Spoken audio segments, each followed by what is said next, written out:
Hello everyone, welcome to Pikaji's Learning. In this video, we will study about a new topic of this chapter, that is how to find nth term of AP.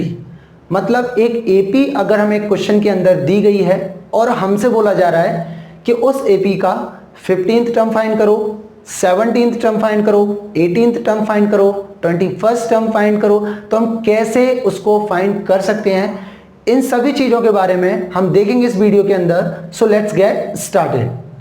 चलिए हम start करते हैं. अगर हमें एक AP दी गई है, मतलब अर्थमेटिक प्रोग्रेशन दी गई हो क्वेश्चन में, और हमसे बोला जा रहा हो कि उस एपी का 15th टर्म फाइंड करना है, ठीक है, 17th टर्म फाइंड करना है, 18th टर्म फाइंड करना है, तो कैसे हम इसको फाइंड कर सकते हैं ये हम देखेंगे. तो इन सभी चीजों के लिए हमें कुछ चीजों की जरूरत पड़ेगी, वो हमें पता होना चाहिए और फाइंड करना आना चाहिए. वो हमारी फर्स्ट चीज है, वो क्या है? First term of AP.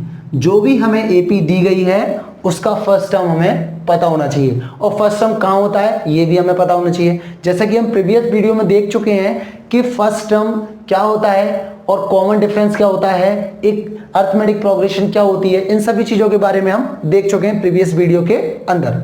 अगर आप नहीं जानते हैं तो मैंने उस वीडियो को आई बटन में दिया हुआ है, आप वहां पर जाकर उस वीडियो को कंटिन्यू कीजिए. देन आपको सारी चीजें समझ आएंगी और फिर आप इस वीडियो को देखोगे, देन आपको और अच्छे तरीके से समझ में आएगा ये टॉपिक. ठीक है, तो हम आगे बढ़ते हैं. तो हमें क्या पता होना चाहिए कि फर्स्ट टर्म ऑफ एपी, मतलब उस एपी का हमें क्या पता होना चाहिए? फर्स्ट टर्म पता होना चाहिए. सेकंड चीज क्या है? वो है कॉमन डिफरेंस, मतलब उस एपी का कॉमन डिफरेंस क्या है ये हमें पता होना चाहिए. और प्रीवियस वीडियो में हम देख चुके हैं कि कॉमन डिफरेंस को किससे रिप्रेजेंट करते हैं? Common difference is represented by small D and first term is represented by small A. ठीक है, फर्स्ट टर्म को किससे रिप्रेजेंट करेंगे? स्मॉल ए से. कॉमन डिफरेंस को किससे रिप्रेजेंट करेंगे? स्मॉल डी से. तो इन दोनों की हमें जरूरत पड़ेगी जब हम एक एपी का nth टर्म फाइंड करेंगे. तीसरे नंबर पे हमें पता होना चाहिए एक फॉर्मूले का यूज हम करेंगे, जिसका यूज करके हम जो भी हमें nth टर्म फाइंड करना हो, जो भी टर्म फाइंड करना हो, उस टर्म की वैल्यू निकालने में वो हेल्प करेगा. तो सबसे पहले तो हमें पता होना चाहिए कि एक एपी के जो टर्म होते हैं उसको हम किससे रिप्रेजेंट करते हैं? उसको रिप्रेजेंट करते हैं हम टीएन से. किससे? टीएन से. अब एन की जगह 1 भी हो सकता है, सेकंड मतलब 2 भी हो सकता है, 3 भी हो सकता है, 4 भी हो सकता है. तो जैसे मान लो यहाँ पर T1 लिखा है तो इसका मतलब फर्स्ट टर्म है, T2 लिखा है तो इसका मतलब ये सेकंड टर्म है.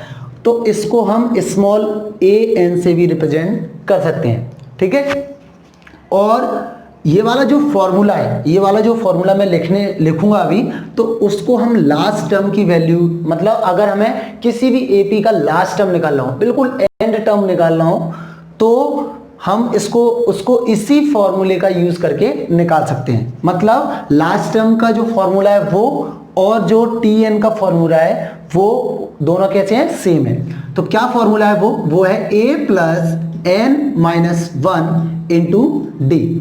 तो इस फॉर्मूले का यूज करेंगे हम किसी भी एपी का nth टर्म फाइंड करने के लिए.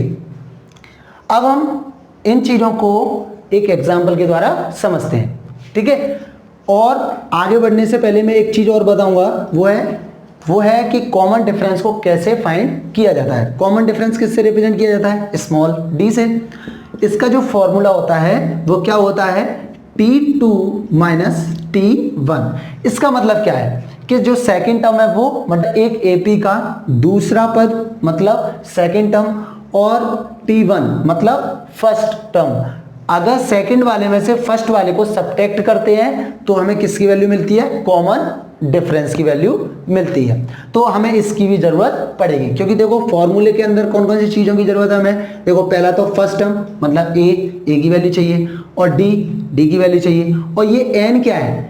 एन का मतलब है कि जैसे कि मान लो हमें यहाँ पर 15th टर्म दिया है. क्या दिया है? 15th टर्म हमें फाइंड करना है, तो एन की वैल्यू कितनी हो जाएगी? 15 हो जाएगी. क्या हो जाएगी? 15 हो जाएगी. ठीक है, तो ये तो हमें क्वेश्चन के अंदर मिलेगा. ठीक है, तो हम एन की वैल्यू वहां से पुट कर सकते हैं. अब हम इसको एक एग्जाम्पल के द्वारा समझते हैं. जैसे कि मान लो मैंने एक एग्जाम्पल लिया, जैसे कि 15, क्या लिया?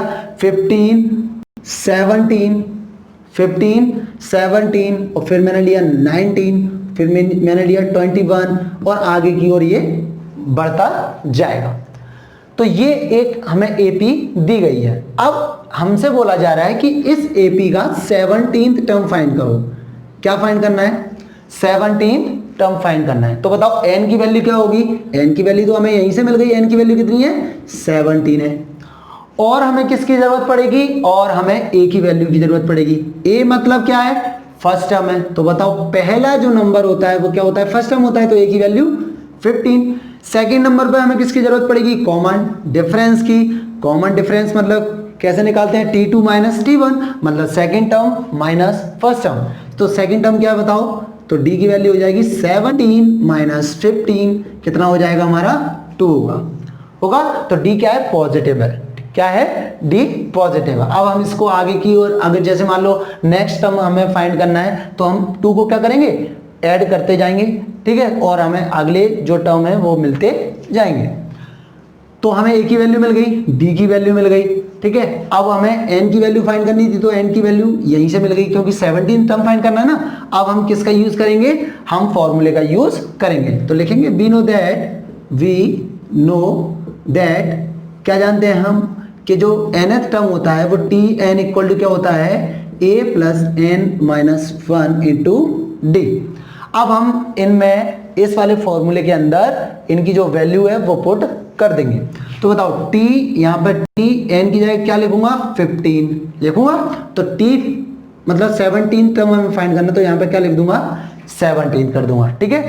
क्या करना है? जैसे मान लो 15th टर्म अगर हमें फाइंड करना होता तो हम यहाँ पे 15 लिखते हैं। 17 टर्म हमें फाइंड करना है तो हमें किसका यूज करूंगा? मैं 17 का यूज करूंगा। t17 इक्वल टू क्या हो जाएगा बताओ? a की वैल्यू क्या हो जाएगी हमारी? 15 हो जाएगी। a की वैल्यू 15 हो जाएगी, प्लस n की वैल्यू कितनी है? 17 माइनस 1 कर दिया। अब d की वैल्यू बताओ? d की वैल्यू क्या है? यहाँ पर 2 है। और मैं इसको आगे सॉल्व करूंगा तो क्या आ जाएगा? 15 प्लस 17 माइनस 1 कितना होता है? 16, और मल्टीप्लाई किसका करना है? 2 का करना है। क्या होगा? 15 प्लस 16 2 जा कितना होता है? 32, कितना होगा? 32। अब 15 प्लस 32 कितना होता है बताओ? 7 और 4 मतलब 47, कितना होगा? 47। तो 47 क्या हो जाएगी? 17 टर्म की वैल्यू हो जाएगी। तो इस तरीके से हम एक एपी का nth टर्म फाइंड कर सकते हैं। अगर मान लो इसी का मुझे मान लो कौन सा टर्म फाइंड करना होता है, जैसे मान लो 14th टर्म फाइंड करना होता, ठीक है, तो मैं कैसे फाइंड करता? देखो फर्स्ट टर्म की वैल्यू तो यही होती, ठीक है, और कॉमन डिफरेंस की वैल्यू भी यही होती, ठीक है। बस क्या चेंज हो जाता है यहाँ पर? जो n की वैल्यू है उसकी वैल्यू की जगह पर क्या रखता? मैं 14 रखता। तो क्या बनता बताओ कि t14 इक्वल टू क्या हो जाता? t14 equal to 15 plus 14 minus 1 into D, मतलब 2 को मैं यहाँ रखूंगा तो 15 प्लस और 14 माइनस कितना हो गया? 13 हो गया, और मल्टीप्लाई में क्या करूंगा? 2 करूंगा, 2 है मल्टीप्लाई में। तो 15 प्लस 13 2 कितना हो जाएगा? 26, ठीक है। और इन दोनों को ऐड करेंगे तो कितना आएगा बताओ? 1 और 2 3 4 41, कितना आएगा? 41 आएगा। तो इस तरीके से मैं फाइंड कर सकता हूं। ऐसा नहीं है, जरूरी नहीं है कि यही टर्म हम फाइंड कर सकते हैं, हमें कोई सा भी टर्म हो फाइंड करने के लिए बोल रहा हो, जब बस हमें क्या पता होना चाहिए? हमें एक एपी पता होना चाहिए, और उस एपी में फर्स्ट टर्म की वैल्यू हम निकाल सकते हैं, कॉमन डिफरेंस की वैल्यू हम निकाल सकते हैं, और एन की वैल्यू हमें मिल जाएगी क्योंकि वो क्वेश्चन में पूछ रहा होगा, ठीक है। तो जिसका मान लो 100th टर्म फाइंड करना हो, हमें कौन सा? 100th टर्म, तो बताओ एन की वैल्यू क्या हो जाएगी? 100 हो जाएगी। तो इस तरीके से हम फाइंड कर सकते हैं। बस हमें याद रखना है क्या? इस फॉर्मूले, जो फॉर्मूला होता है वो, ठीक है, मतलब nth टर्म का जो फॉर्मूला होता है वो, ठीक है। इसको हम जनरल टर्म भी बोलते हैं, जनरल फॉर्मूला भी बोलते हैं, किसका? टर्म का, ठीक है। तो ये हम इस फॉर्मूले का यूज करके हम एक एपी का nth टर्म फाइंड कर सकते हैं।